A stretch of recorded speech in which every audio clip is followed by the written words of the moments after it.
Hi guys. So I have a book here for you today. It's called The Little Sled Dog. And that's what the cover looks like.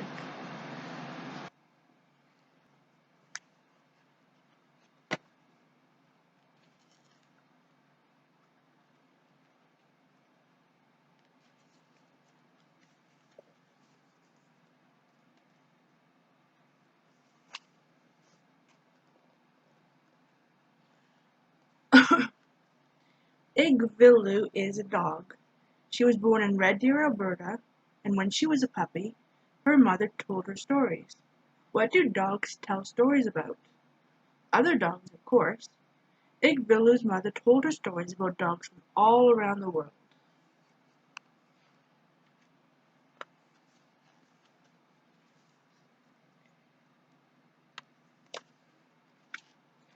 Her mother said there are huge dogs called St. Bernards.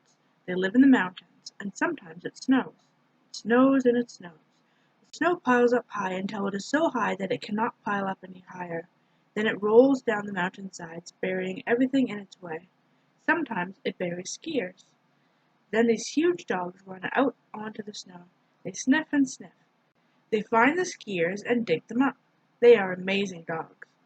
Igvillu said to herself, "When I grow up, I am going to be a Saint Bernard." She dreamed about running out into the deep, pure white snows of the Alps and rescuing skiers.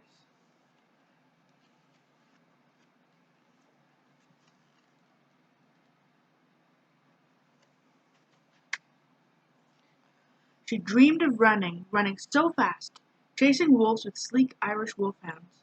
She dreamed of hunting with dingoes in Australia. She dreamed of splashing in clear waters, fetching ducks with golden retrievers. But most of the time, she dreamed about pulling huge heavy sleds with big huskies way up north. It would be called Fang or something cool like that. She and the other dogs would weave through snowy trees with someone yelling "mush, mush" behind them. That was her favorite dream.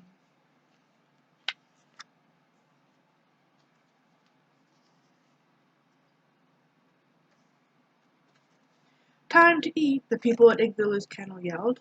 But Igvillu just lay there daydreaming until someone saw her and shouted, "You too!" After a time they just called her "You too," not Fang.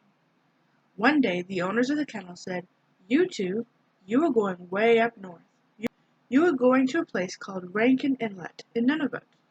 And that is what she did. She went to live with a storyteller way up north in northern Canada.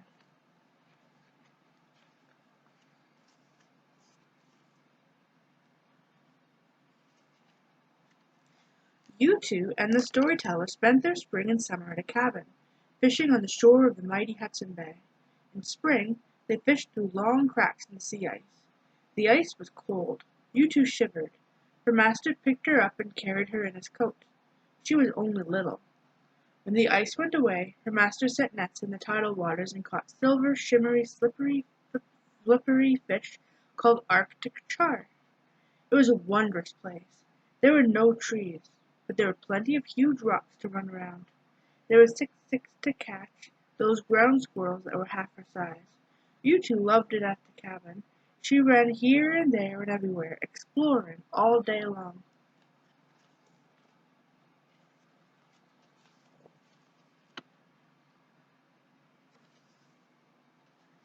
In the community of Rankin Inlet, she had to walk on a leash. She pulled and pulled. "I am practicing," she said to herself. "I am going to become the mightiest sled dog in the entire world. I will pull big sleds over deep snow all day long." They did not call her Fang here either. They called her Igvillu. They pronounced it Ig as in fig, Vil as in will, and Lu as in you, Igvillu, which in Inuktitut means you too.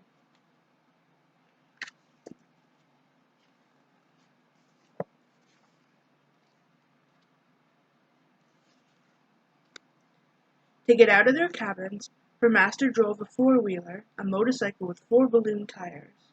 Igvillu ran alongside until she got too hot and tired. Then her master picked her up and put her in a special backpack for carrying babies. Igvillu bounced up and down in the backpack. She fell asleep and dreamed she was on a sled bouncing over the snowdrifts out on the sea ice.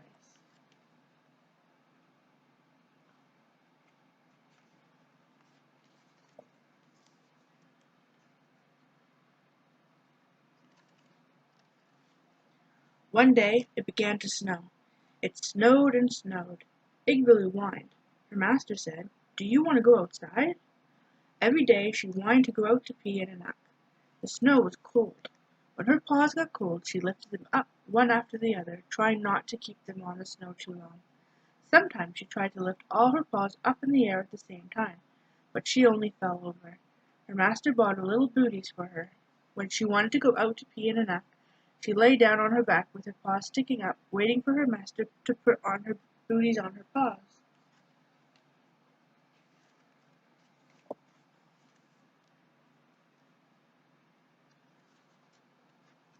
Every night she fell asleep in her little bed on the floor in her bedroom. Early in the morning she would jump up on the master's big bed. She would curl up on the soft down covers at the foot of the bed and go back to sleep. Before she knew it, she was dreaming about being a huge lead dog, leading her charges across the frozen snows.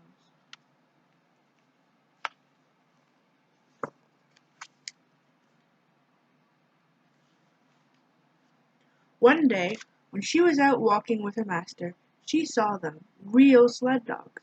They were huge. They had thick, scruffy fur. There were black ones, brown spotted ones, and others of many colors. The lead dog was big and gray. Eskimo dogs, they are called. They had harnesses on, and they were pulling a huge sled with two runners. Their master did not yell, "Mush!"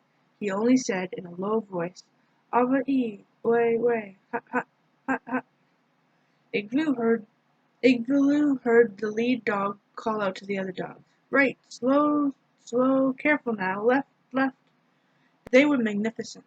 Igloo followed them in her little booties, pulling her master behind her, running as fast as she could.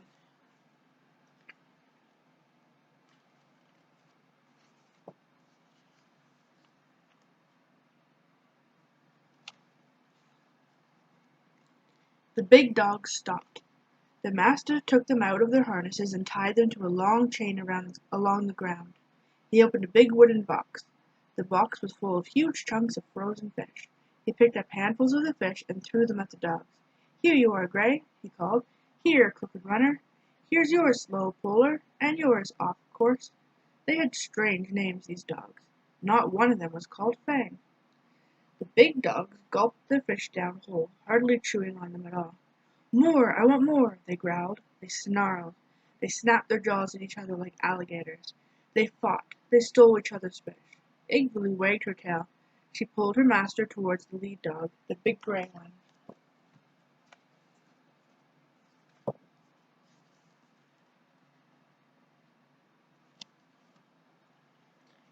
Gray lunged at Igloo, stopping only when he reached the end of his line. The big dog bared his fangs and warned, "Growl! Stay away from my food or I will eat you up, your little booties and all." Igloo jumped back. She pulled her master away from the line of dogs and dragged him as fast as she could, yelping all the way home. Oh, she was scared. Behind her she could hear Gray laughing.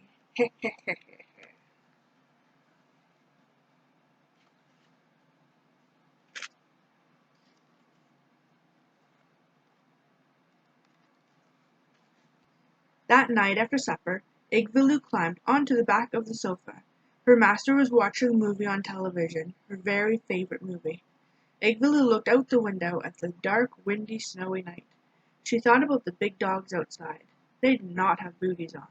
They were not in a warm house curled up on a sofa. They were out there, curled up in the cold snow with the wind howling around them. With that shivery thought in her mind, she fell asleep. And in her sleep, she dreamed.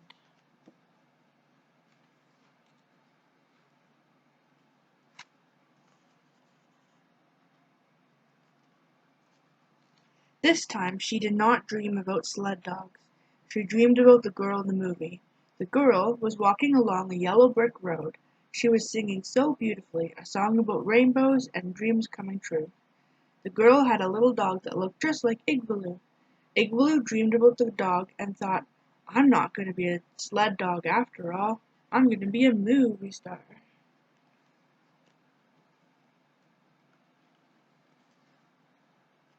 The end. Hope you guys liked it. Bye.